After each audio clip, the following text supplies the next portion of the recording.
एक छोटे से शहर में एक रहस्यमयी पुस्तकालय था जिसका नाम था भूल भुलैया पुस्तकालय।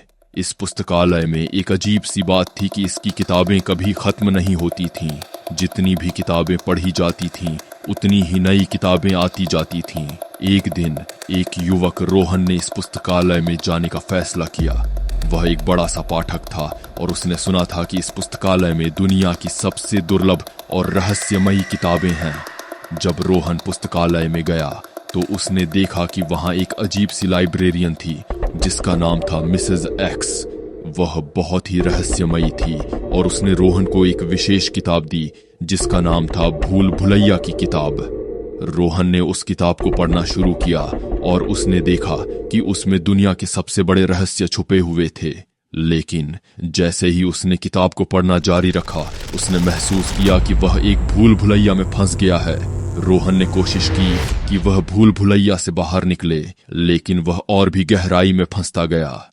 उसने देखा कि भूल भुलैया के हर दरवाजे पर एक नया रहस्य छुपा हुआ था और हर दरवाजे को खोलने के लिए एक नई पहेली हल करनी थी। रोहन ने हिम्मत नहीं हारी और उसने भूल भुलैया के हर दरवाजे को खोलने की कोशिश की। आखिरकार उसने भूल भुलैया के आखिरी दरवाजे को खोला और उसने देखा कि वह एक नई दुनिया में पहुंच गया है। उस नई दुनिया में रोहन ने देखा कि वह एक राजा बन गया है और उसके पास पूरी दुनिया की शक्ति है।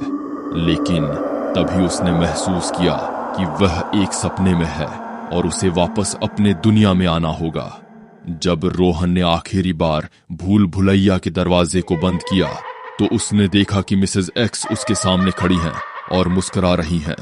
रोहन ने पूछा, मिसेज एक्स, यह सब क्या था?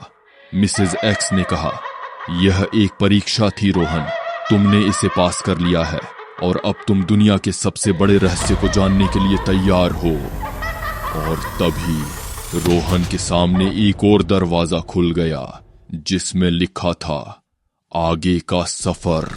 रोहन ने मुस्कुराते हुए कहा, मैं तैयार हूं, और वो अपने नए सफर पर निकल पड़ता है। ये थी आज की कहानी।